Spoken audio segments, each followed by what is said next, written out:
kind. Mr. Paulsen is recognized for 5 minutes. Thank you, Mr. Chairman, also for holding this hearing. Great testimony today. I really have appreciated the kind of the reinforcement about what I've heard about these disturbing trends within India, kind of turning inward and erecting more barriers to trade and investment, and kind of turning back the clock, if you will.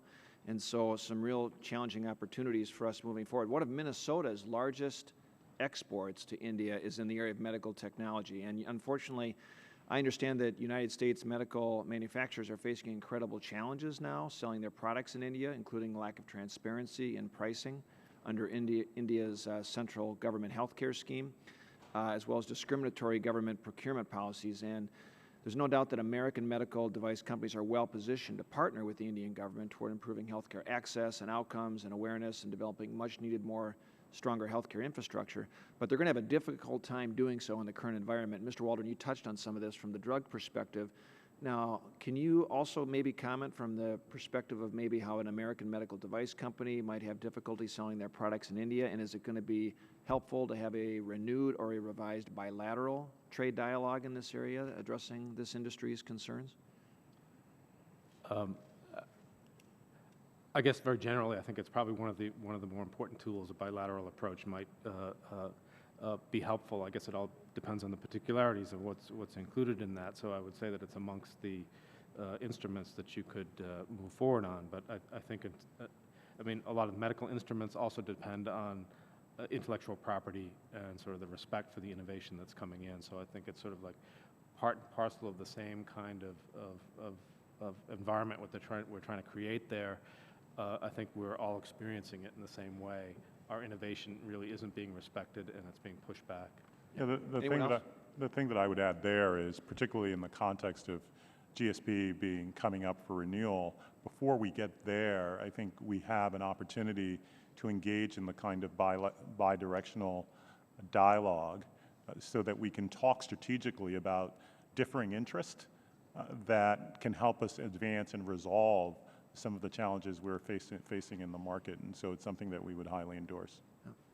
Yep. Just a thought on this, the PMA policy. So India, I mean, it's not a member of the Government Procurement Code, and so localization in government contracts is okay. And now it's extending it to the private sector. I think there's a greater opportunity here actually through the government procurement route, because the government wants to save money in its purchases. Fiscal deficits are very high, and getting the fiscal under control is a major objective.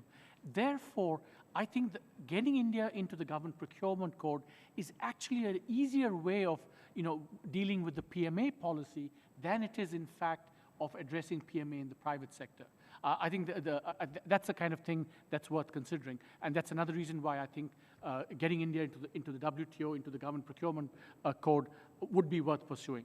Good. And let me ask this question too, because today global supply chains are absolutely playing a more increasing integral role in trade overall. And there are a lot of Minnesota companies that have a strong network of supply chains, 3M, General Mills, Cargill, Ecolab, C.H. Robinson, Medtronic, list goes on and on and on. But more and more of these goods and services now used by producers and consumers contain inputs and value-added components from a number of countries, rather than just being produced in one country alone.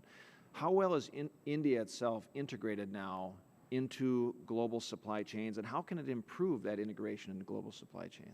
Anybody? It is incredibly well integrated, certainly for technology, and that is a part of what is so surprising about the direction in which India has been going in the last couple of years, particularly as it relates to the PMA and some of the regulation that we talked about earlier, including the testing and certification or taxes. They've benefited, India has benefited significantly given the globally integrated supply chains that we see today.